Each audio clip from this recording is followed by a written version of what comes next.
Hello दोस्तों, मैं देवांश प्रजापति एक बार फिर से स्वागत करता हूं आपका अपने चैनल देवांश क्लासरूम में। दोस्तों, हमने स्टार्ट किया था कैल्शियम चैनल ब्लॉकर के बारे में। तो जो बेसिक्स उसका जो कॉन्सेप्ट था कि कैल्शियम चैनल ब्लॉकर क्या है, क्या उसका मैकेनिज्म है, ये हमने इससे पहले लेक्चर में पढ़ लिया था। ठीक है, और आज हम बात करेंगे कि जो कैल्शियम चैनल ब्लॉकर हैं, जो उनके हमारे दो कैटेगरी में हमने उसको डिवाइड किया था, डिहाइड्रोपायरिडीन और नॉन डिहाइड्रोपायरिडीन। जो दो ग्रुप में हमने उसको डिवाइड किया था, उन दो ग्रुप के क्या क्या इंडिकेशन है, मतलब उसमें जो ड्रग्स आते हैं उन ड्रग्स को हम किस किस तरीके से यूज़ कर सकते हैं, कहाँ उसको यूज़ करना है और कहाँ उसको यूज़ नहीं करना है, यानी क्या उनके इंडिकेशन है, क्या उनके नॉन इंडिकेशन है, इसके बारे में आज हम जानेंगे। ठीक है, तो यहाँ मैंने दो ग्रुप लिखते हैं, एक डिहाइड्रोपायरिडीन है और एक नॉन डिहाइड्रोपायरिडीन है। ठीक है, ये है हमारा डिहाइड्रोपायरिडीन, ठीक है, ये वाला, और ये है हमारा नॉन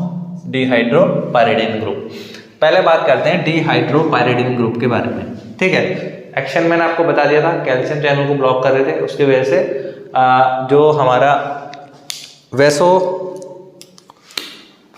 वेसोडाइलेशन, ये क्या कर रही थी, आर्टरीज जो थी हमारी, ये हमारी आर्टरीज थी, तो इसके अंदर क्या होगा, जब ये आर्टरी कॉन्ट्रैक्ट हो जा रही थी, बहुत ज़्यादा श्रिंक हो जा रही थी, इस वजह से हमारा बीपी बढ़ रहा था। लेकिन ये क्या करता है, कैल्शियम चैनल को ब्लॉक करके आर्टरियो डायलेशन या वेसो डायलेशन का काम करता है। ठीक है, और दूसरी बात की क्या थी कि जो ये जो कैल्शियम चैनल ब्लॉकर है और क्या करते हैं, हमारे हार्ट में जाते हैं और हार्ट की मसल में जो उसकी कॉन्ट्रैक्टिलिटी है या हार्ट रेट है, उसको भी ये रिड्यूस करने का काम करते हैं। इसमें से दो ग्रुप थे, एक डिहाइड्रोपायरिडीन, एक नॉन डिहाइड्रोपायरिडीन। तो जो डिहाइड्रोपायरिडीन ग्रुप के ड्रग्स होते हैं, जैसे कि एम्लोडिपिन, निकार्डिपिन, निमोडिपिन, क्लेविडिपिन जो होते हैं, इनका जो होता है हार्ट पे डायरेक्टली इफेक्ट नहीं होता है। क्या है, ये हार्ट पे हमारा क्या होते हैं, डायरेक्टली इफेक्ट नहीं करते, मतलब हार्ट पे इफेक्ट होता है लेकिन बहुत कम होता है। ठीक है, इनका मैक्सिमम जो इफेक्ट होता है वो किस पे होता है, आर्टरीज पे। किस पे होता है, आर्टरीज पे। ये वेसोडाइलेशन का काम करते हैं, तो आर्टरीज को डायलेट करने में ये बहुत ज़्यादा ही इनकी जो है पोटेंसी बहुत ज़्यादा होती है, मतलब बहुत ज़्यादा पावर होती है। तो मेनली आर्टरी पे जो वेसोडाइलेशन है या आर्टेरियो डायलेशन है उसका काम करते हैं, और हार्ट रेट को कम करने में ये इतना हमारा परफॉर्म नहीं कर पाते, अच्छे से काम नहीं करते। ठीक है, तो अब इनके क्या क्या इंडिकेशन होंगे, कहाँ कहाँ इनको हम यूज़ करेंगे। देखिए, पहला तो हमारा हो गया हाइपरटेंशन ही हो गया। ठीक है, हाइपरटेंशन STN। ठीक है, हाइपरटेंशन में हम इसको यूज़ कर सकते हैं। ठीक है, जनरली सबसे ज़्यादा जो यूज़ की जाती है हाइपरटेंशन में, फर्स्ट लाइन जो ड्रग होती है वो होती है एम्लोडिपिन। आपने देखा होगा, जो भी बीपी के जितने भी पेशेंट हैं आपके आसपास होंगे या घर में भी होंगे, उनको जो सबसे पहले मेडिसिन दी जाती है, जो फर्स्ट लाइन मेडिसिन चलती है, वो होती है हमारी एम्लोडिपिन। ठीक है, एम्लोडिपिन या एम्लोकाइंड करके आती है। ठीक है, बहुत सारी कंपनियों के अलग अलग ब्रांड आते हैं। अब एम्लोडिपिन जो है, एक तो एम्लोडिपिन और एक निकार्डिपिन, ये जो है longest acting calcium channel blocker है। मतलब ये लॉन्गेस्ट एक्टिंग है, मतलब बहुत लंबे समय तक, मतलब 8 से 10 घंटे या 8 से 12 घंटे के बीच में इनका क्या होता है, इफेक्ट रहता है बॉडी के अंदर। ठीक है, तो ये longest acting calcium channel blocker ये होते हैं, और कैल्शियम चैनल ब्लॉकर है तो ये वेसोडाइलेशन का काम करेंगे। और देखो, जैसे कि मैंने ये हार्ट बना दिया हमारा इस तरीके से, यहाँ मैं दिखा रहा हूँ, सिर्फ दो ही चैम्बर दिखा रहा हूँ। ये हमारा वेंट्रिकल है। ठीक है, ब्लड यहाँ से आ रहा है और ये हमारा यहाँ से आर्टरी में जा रहा है।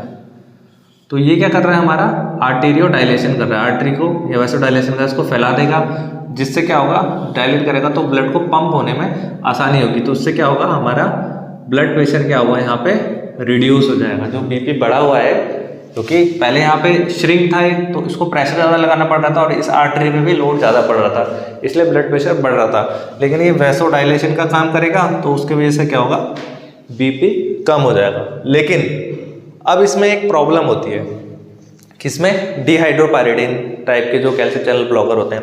क्या होता है कि ये वेसोडाइलेशन तो कर देते हैं, उन्होंने वेसोडाइलेशन कर लिया। ठीक है, वेसोडाइलेशन करने के बाद बीपी हमारा मान लीजिए 180 पेशेंट का था या 160, मान लीजिए 180/90 था, और बीपी हमारा रिड्यूस होके आ गया हमारा 120/80। अब क्या होगा, हमारे जो कैरोटिड साइनस होता है, ठीक है, वहाँ पे हार्ट के ऊपर लगा होता है, उसमें बैरो रिसेप्टर्स होते हैं। क्या होते हैं, बैरो रिसेप्टर होते हैं उसके अंदर।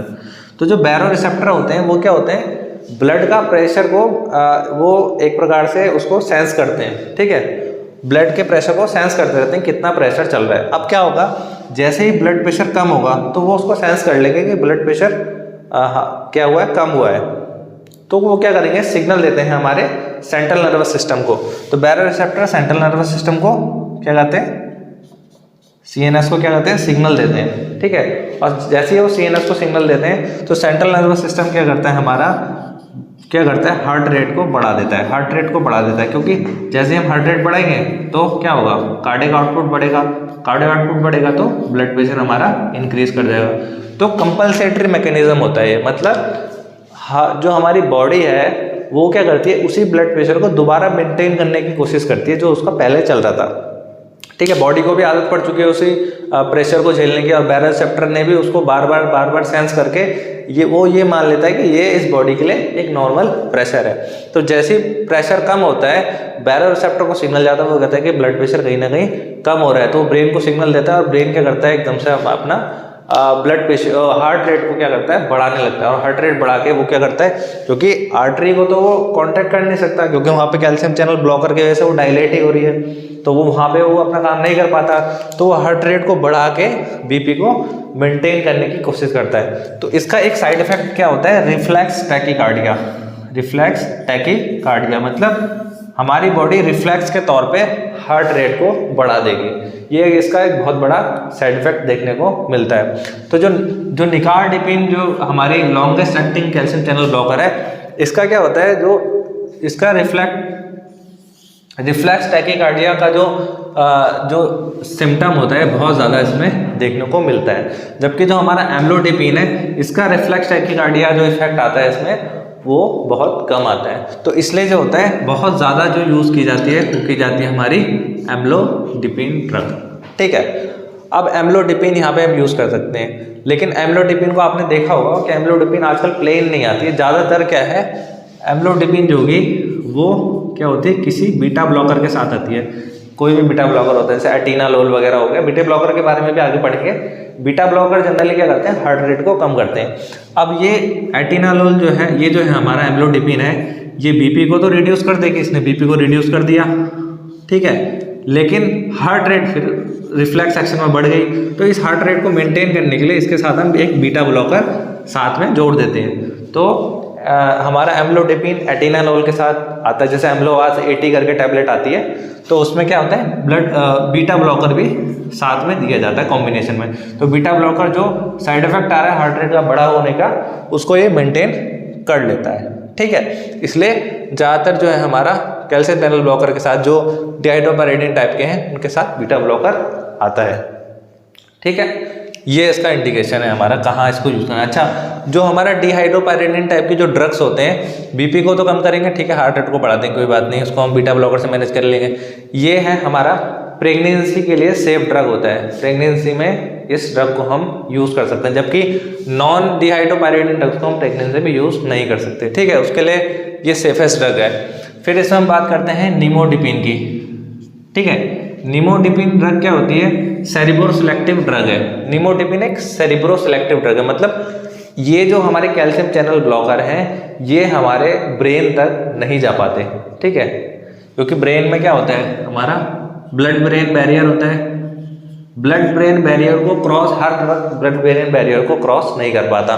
तो जो हमारा निमोडिपिन है ये ब्लड ब्रेन बैरियर को क्रॉस कर जाता है, और इसलिए ये सब एरेक्नोइड हेमरेज, जो सब एरेक्नोइड हेमरेज होता है उसमें ये क्या करता है, हमारा इफेक्ट देता है, क्योंकि ये ब्लड ब्रेन बैरियर को क्रॉस कर सकता है। तो ये निमोडिपिन की एक खास बात होती है कि ये ब्लड ब्रेन बैरियर को क्रॉस करके हमारा ये सेरिब्रो सिलेक्टिव ड्रग हो गया, और ये सब एरेक्नोइड हेमरेज में यूटिलाइज किया जाता है, ठीक है। इसके बाद हम बात करते हैं क्लेविडिपिन के बारे में। तो जो क्लेविडिपिन है ये अल्ट्रा शॉर्ट एक्टिंग हमारा कैल्शियम चैनल ब्लॉकर है, मतलब ये एकदम शॉर्ट एक्टिंग होता है, मतलब ऐसा लॉन्ग इफेक्ट नहीं रहता इसका लॉन्ग टर्म के लिए, 8 घंटे 10 घंटे के लिए। देखिए जो निफिडिपिन ड्रग आपने सुना होगा, निफिडिपिन आती है, निफिडिपिन करके आती है, इसका हम यूज़ करते थे इमरजेंसी में, इमरजेंसी एक्सटेंज, जब ब्लड प्रेशर 180 180/120 से हाई चले जाता है उसको बोलते हैं हम STN मतलब हाइपरटेंशन इमरजेंसी कंडीशन होती है, तो उसमें आपने देखा होगा कि निफिडिपिन का हम यूज़ करते हैं सबलिंगुअली, मतलब ड्रॉप उसकी डालते हैं, ऐसे टैबलेट आती है उसकी, ठीक है, तो उसका हम यूज़ करते थे निफिडिपिन का। लेकिन निफिडिपिन का बहुत बड़ा साइड इफेक्ट ये है कि वो टैकीकार्डिया क्रिएट करता है, हार्ट रेट को बढ़ा देगा। अगर कोई पेशेंट मान लीजिए CAD का है, कोरोनरी आर्टरी डिजीज़ का है, कोरोनरी आर्टरी डिजीज मतलब उसके आर्टरी में कहीं ना कहीं कोलेस्ट्रॉल वगैरह कुछ भी जमा हो गया, एरिथ्रोस्क्लेरोसिस हो रखा है, उस वजह से वहाँ की ब्लड सप्लाई कम हो रही है, ठीक है, तो क्या होगा, जैसे हम निफिडिपिन को देंगे तो वो हार्ट रेट बढ़ाएगा, और हार्ट रेट बढ़ाएगा तो हार्ट के ऊपर लोड पड़ेगा, ऑक्सीजन डिमांड बढ़ेगी, लेकिन ब्लड इतना सप्लाई हो नहीं रहा, तो इसकी वजह से क्या होगा, चेस्ट पेन होने लगेगा, पेशेंट को एंजाइना होने लगेगा। क्या होने लगेगा? Angina, chest pain. और इसके वजह से देखा गया है कई पेशेंटों की डेथ भी हो गई है MI की वजह से, मायोकार्डियल इंफेक्शन हो जाता है और डेथ हो जाती है, और मोर्टिलिटी रेट भी इसकी वजह से बढ़ गया था। तो इसलिए निफिडिपिन को क्या था, अब जो है बैन कर दिया गया है इमरजेंसी हाइपरटेंशन के लिए, मतलब STN के लिए नहीं दिया जाता है। इसके लिए अब दिया जाता है हमारा क्लेविडिपिन करके। कौन सी टैबलेट दी जाती है? क्लेविडिपिन, जो कि अल्ट्रा शॉर्ट एक्टिंग है, क्योंकि ये एकदम से ब्लड प्रेशर को रिड्यूस कर देगी और लॉन्ग टर्म के लिए ऐसा हार्ट रेट को नहीं बढ़ाएगा, तो उससे हमारा जो एंजाइना है या फिर MI है उससे हमें निजात मिल जाएगा, उससे हमें कोई प्रॉब्लम नहीं होगी। तो ये था हमारा डिहाइड्रोपायरिडीन ग्रुप के ड्रग्स के बारे में। इसमें और भी ड्रग्स होती हैं, लेकिन ये मेन है इसमें जिनका मेनली यूज़ किया जाता है। अब बात आती है हमारी नॉन डिहाइड्रोपायरिडीन ड्रग्स के बारे में। अब नॉन डिहाइड्रोपायरिडीन ड्रग्स के बारे में मैंने आपको बताया था कि ये हमारा हार्ट के ऊपर बहुत ज़्यादा इफेक्ट दिखाती हैं, मतलब हार्ट रेट को क्या करेंगे, ये कम करती हैं, हार्ट रेट रिड्यूस करेगा, हार्ट रेट रिड्यूस करेगा तो ये ब्लड प्रेशर को भी रिड्यूस करता है। लेकिन वेसल्स पे जो इसका इफेक्ट है वैसोडाइलेशन का, वो इतना ज़्यादा नहीं है। तो ये मेनली कार्डियो सिलेक्टिव ड्रग्स है, यानी कि हार्ट रेट को कम करती हैं। अब ये हार्ट रेट को कम करती हैं तो क्या क्या इंडिकेशन होगा? देखो, किसी पेशेंट को अगर एंजाइना है, किसी पेशेंट को क्या है, एंजाइना यानी कि चेस्ट पेन है, हो सकता है उसको CAD हो। CAD की वजह से क्या होगा, CAD की वजह से CAD है उस पेशेंट को, उसके वजह से मान लीजिए उसकी जितनी डिमांड है हार्ट की ऑक्सीजन की, उतनी वो पूरी नहीं कर पा रहा है, और हार्ट रेट पेशेंट की बढ़ी हुई है। तो हमारा, क्योंकि ये जो है हमारा नॉन डिहाइड्रोपायरिडीन ग्रुप के ड्रग है, ये हार्ट रेट को कम करेंगे। जब हार्ट रेट कम हो जाएगी तो क्या होगा, हार्ट को ऑक्सीजन की डिमांड जो होगी, मतलब क्योंकि हार्ट रेट जब ज़्यादा चल रहा है भाई तो उसको ज़्यादा ऑक्सीजन चाहिए, लेकिन जब हार्ट रेट कम हो जाएगी तो उसको ऑक्सीजन की डिमांड भी कम हो जाएगी। ऑक्सीजन की डिमांड कम होगी तो जो ब्लड इसमें जा भी रहा है, मतलब कोई दिक्कत भी आ रही है, तो उससे भी उसको कोई प्रॉब्लम नहीं होगी। तो चेस्ट पेन में या MI में ये क्या करेगा, हमारा अच्छा इफेक्ट देगा। तो जो भी MI के पेशेंट होते हैं, चेस्ट पेन के, जो भी एंजाइना के पेशेंट होंगे, उसमें नॉन डिहाइड्रोपायरिडीन ग्रुप के ड्रग को हम यूज़ कर सकते हैं। 2 ड्रग होते हैं हमारे पास, वेरापामिल और डिल्टियाज़म। तो वेरापामिल जो होता है बहुत ज़्यादा कार्डियो सिलेक्टिव होता है, मतलब मेनली ये कार्डियो सिलेक्टिव है, और डिल्टियाज़म थोड़ा सा कम कार्डियो सिलेक्टिव होता है। वैसोडाइलेटर भी होते हैं लेकिन बहुत कम होते हैं, तो वेरापामिल का हम वहाँ पे यूज़ कर सकते हैं। तो एंजाइना में हम क्या करेंगे, नॉन डिहाइड्रोपायरिडीन ग्रुप के ड्रग को यूज़ कर सकते हैं। अब है हमारा एट्रियल फ्लटर। एट्रियल फ्लटर क्या होता है, हमारी नॉर्मल हार्ट रेट कितनी होती है, 60 to 100, लेकिन अगर ये हमारी हार्ट रेट रेगुलरली 60 to 100 मतलब 100 से ऊपर चली जाए, मान लीजिए 200 से 300 के बीच में हो गई, इतनी स्पीड से हमारा क्या हो गया, एट्रियल जो हमारा एट्रियम होता है उतनी बहुत तेज़ी से क्या करने लग गया, वो कॉन्ट्रैक्ट करने लगे, रिलैक्स करने लगा।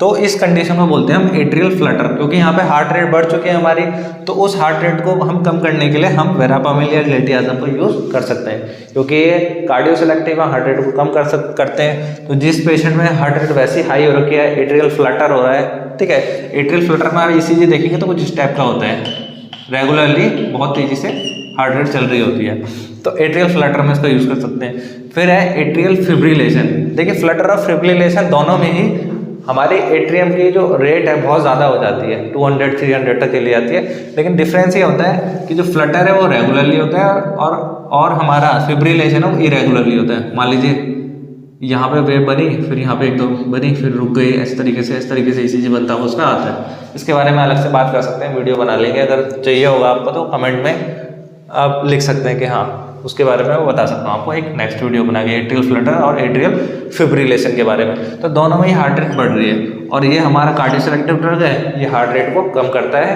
L टाइप कैल्शियम चैनल को ब्लॉक करके, तो उसको हम यूज़ कर सकते हैं। ठीक है, तो हमारा एट्रियल फ्लटर, एट्रियल फिब्रिलेशन में ये यूज़ होगा। अब है पैरोक्सिसिमल सुप्रावेंट्रिकुलर टैकीकार्डिया। अब भाई वेंट्रिकल में टैकीकार्डिया है, वेंट्रिकल बहुत तेजी से कॉन्ट्रैक्ट कर रहा है, रिलैक्स कर रहा है, उसकी स्पीड बढ़ गई है, तो यहाँ भी हमारा क्या हो रहा है, एरिथमिया हो रहा है, यानी कि हार्ट रेट हमारी बढ़ रही है, तो यहाँ पे भी हम इसको यूज़ कर सकते हैं क्योंकि हार्ट रेट को कम करता है। फिर है टैकीकार्डिया, नॉर्मल टैकीकार्डिया, किसी को 120 130 हार्ट रेट चल रही है तो टैकीकार्डिया में यूज़ कर सकते हैं। और लास्ट है हमारा हाइपरटेंशन। हाइपरटेंशन मतलब बीपी तो कम करेगा क्योंकि हार्ट रेट कम होगी, कार्डियक आउटपुट कम हो जाएगा, तो बीपी हमारा, जब हार्ट रेट कम तो कार्डियक आउटपुट कम, बीपी भी हमारा अपने आप ही लो हो जाएगा, ठीक हो जाएगा। ठीक है। अच्छा, एक बहुत अच्छा इसका एक इफेक्ट है, जो पेशेंट एल्डरली पेशेंट, मतलब जो बूढ़े पेशेंट है 60 से ऊपर की एज है उनकी, उनमें क्या होता है कि कई पेशेंट ऐसे होते हैं उनको बीपी भी है, उनको हार्ट रेट भी ज़्यादा रहती है, लेकिन उसके साथ उनको अस्थमा होता है। क्या है उनको? मान लीजिए अस्थमा के साथ पेशेंट है, उसको अस्थमा है। अब अस्थमा पेशेंट को है, मैंने मान लीजिए मैंने एम्लोडेपिन पेशेंट को दी, लेकिन एम्लोडेपिन क्या करेगी, हार्ट रेट को बढ़ाएगी।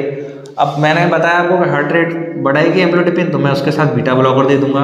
बीटा ब्लॉकर क्या करती है, हार्ट रेट को रिड्यूस करती है, लेकिन बीटा ब्लॉकर का दूसरा काम ये होता है कि ब्रोंको कॉन्स्ट्रिक्टर होता है, मतलब ये बीटा 1 ब्लॉक तो करता ही करता है, उसके साथ बीटा 2 जो रिसेप्टर हमारा लंग्स के अंदर होता है, ब्रोंक्यूल्स में होता है, उसको भी ब्लॉक कर देता है। उसकी वजह से क्या होता है, ब्रोंको कॉन्ट्रैक्शन होता है, मतलब पेशेंट के लंग्स में भी कॉन्ट्रैक्शन होता है, मतलब जो उसके ब्रोंक्यूल्स हैं वो सिकुड़ जाते हैं, तो उसकी वजह से क्या होगा, उसको अस्थमा की कंडीशन जो है पहले से बनी हुई है वो और बढ़ जाती है। ठीक है। जो लोग बहुत ज़्यादा टाइम से बीटा ब्लॉकर को यूज़ करते हैं, उनमें लंबे समय के बाद देखेंगे आप कि अस्थमा उनमें डेवलप हो जाता है। अगर आपके पास कोई पेशेंट आ रहा है और उसको अस्थमा है, बार बार बोल रहा है कि मेरे को खांसी आ रही है, मेडिसिन ले रहा हूँ, मैं कफ सिरप ले रहा हूँ, सब कुछ मैंने ले लिया, ठीक नहीं हो रहा है, तो उसकी हिस्ट्री जरूर लें कि वो पेशेंट कहीं ब्लड प्रेशर का तो नहीं है, और ब्लड प्रेशर का पेशेंट है उसके साथ साथ कहीं बहुत समय से बीटा ब्लॉकर तो नहीं ले रहा है। अगर वो बीटा ब्लॉकर ले रहा है तो उसकी वजह से क्या होगा, उसको अस्थमा हो सकता है। तो इस कंडीशन में हमें क्या करना है, हमें बीटा ब्लॉकर देना नहीं है, तो हम क्या करेंगे, यहाँ पे हम यूज़ कर सकते हैं हमारा नॉन डिहाइड्रोपायरेटिन ग्रुप के ड्रग, क्योंकि ये हमारे हार्ट रेट को भी कम करते हैं और बीपी को भी कम करते हैं। तो जो अस्थमा का पेशेंट है उसमें नॉन डिहाइड्रोपायरेटिन ग्रुप के हम ड्रग को यूज़ कर सकते हैं। ठीक है, ये इसका एक बहुत अच्छा फ़ायदा है। अच्छा, कॉन्ट्राइंडिकेशन क्या है भाई, कहाँ कहाँ नहीं यूज़ करना है, कहाँ यूज़ करना है, इससे ज़्यादा इंपॉर्टेंट चीज़ होती है कहाँ यूज़ नहीं करना है। ठीक है। मान लीजिए कोई पेशेंट है, उसको फर्स्ट और सेकंड डिग्री हार्ट ब्लॉक है, मतलब उसके हार्ट में जो कंडक्टिव सिस्टम है, जो ऐसे नोड है, ऐसे नोड से एवी नोड में सिग्नल जाता है, एवी नोड से फिर हमारा बंडल ऑफ विस पे जाता है, फिर परकंजे फाइबर, मतलब जो सिग्नल जा रहा है वो सिग्नल सेकंड और फर्स्ट डिग्री ब्लॉक में, एवी ब्लॉक में क्या होता है, एवी नोड से सिग्नल स्पीड से, जो उसकी स्पीड होनी चाहिए उससे नहीं जाता है, वो बहुत स्लो जाता है। तो उसकी वजह से क्या होगा, उसका हार्ट रेट पहले से स्लो है पेशेंट का, कंडक्शन पहले से नहीं हो पा रहा है हार्ट में, और आपने और दोबारा से क्या दे दिया उसको, नॉन डिहाइड्रोपायरेटिन ग्रुप का ड्रग दे दिया, तो हार्ट रेट और कम हो जाएगी। तो उस वजह से हो सकता है कि पेशेंट का हार्ट फेलियर की वजह से उसकी डेथ हो सकती है, हार्ट बिल्कुल ही उसका काम करना बंद कर दे, फेल हो जाए, बहुत ज़्यादा हार्ट रेट कम हो जाए। ठीक है। तो ये ध्यान रखना है कि पेशेंट में फर्स्ट डिग्री या सेकेंड डिग्री हार्ट ब्लॉक तो नहीं है। ठीक है।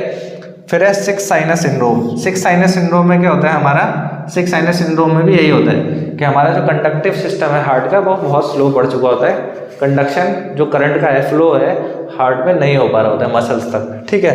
तो उसमें भी अगर पेशेंट, इस चीज़ का पेशेंट आपको दिखाई दे रहा है, तो उसमें भी हम इसका यूज़ नहीं करेंगे।